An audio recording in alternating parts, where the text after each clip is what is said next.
Well, we've come up to Ballacob. It's a Greenway road on the Isle of Man, and been invited up by Richard here, we talked in the past, Richard, about the damage that you perceive that's been done by off-roaders. This is bikes or 4x4s, and you've taken us on a walk around this sort of area. Now, first of all, this has been shut for the whole of winter, so, and only just come back online.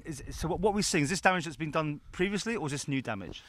This is damage that's accumulated over the last 15 to 20 years. It's mostly being done by motorbikes, although some 4x4s have come up here, but the 90% or more of the damage has been done by motorbikes, where they cut through the grass and then the rainwater runs down the ruts and carries on the erosion process.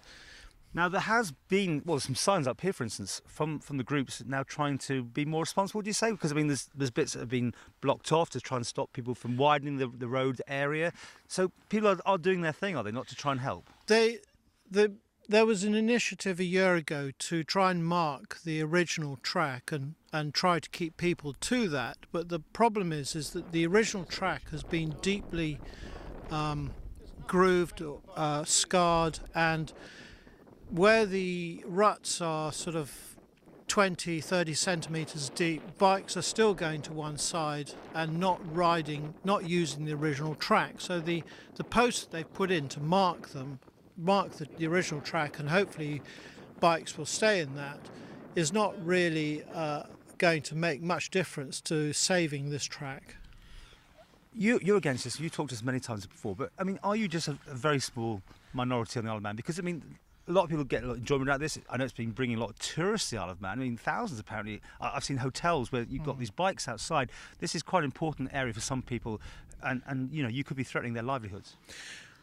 Our argument is that when these grass lanes were built, they were built in a way without much stone in their construction, and they are simply not firm enough or hard enough to withstand the constant use they now get from thousands of bikes coming up this way. We feel that there is sufficient number of hard tracks on the island which bikes could use, but soft grass lanes like this one should be left alone.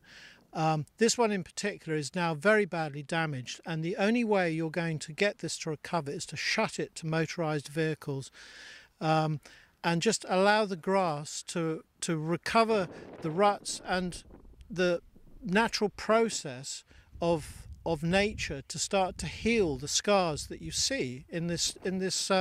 If you don't do this, the damage is just going to keep getting worse and worse until it becomes impassable to motorbikes as well. And this has happened in other tracks across the island.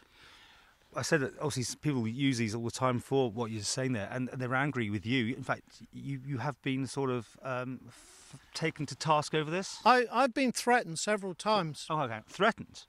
I've been harangued and threatened, right, and told to get off the island in no uncertain ways by various individuals, mainly who ride motorbikes. I've been not assaulted, but I've been verbally abused on the tracks while I've been walking. I'm prepared to put up with this because I feel this matter is so important that this needs to be brought to the public attention. And I don't really care if that's the way they feel. I feel the argument to preserve and protect what remains of these ancient tracks is that important, and it's bound to upset some people who feel that they have a right to use them regardless of the damage they do or their condition. Okay, well, I know you've got a meeting coming up with Lawrence Skelly, the Minister down in charge, that's right, next week. Yeah. I mean, what are you doing? Go and show them more evidence of what's going on?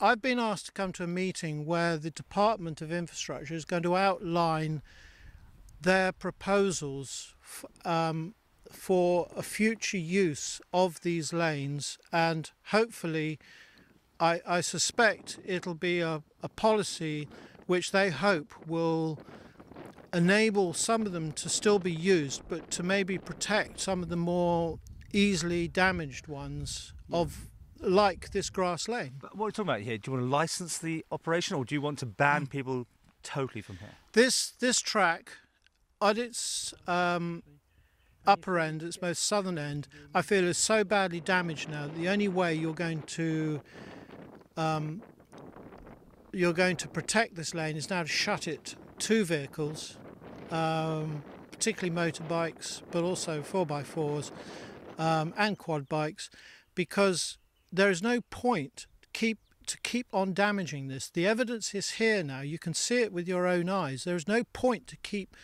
causing more and more damage to this lane, so it just becomes totally unusable. Why keep doing that? Why? There's enough other hard tracks on the island to be used. There is no acceptable reason to keep using this and causing more and more damage, because it is not going to get better. It's only going to get worse. And the evidence is here before you. I'm told by farmers and horse riders that 15 years ago this track was in good condition. It was a level, flat grass lane all the way to the top, and now you can see for yourselves the damage that's happened in the last 15 to 20 years. And horse riders no longer come up here because it is far too dangerous to be used. So they've been banned from using this because a particular group of people maintain that they have a legal right to use this lane. Well, there are a lot of other people on this island who feel that that legal right should be withdrawn because of the damage they are doing.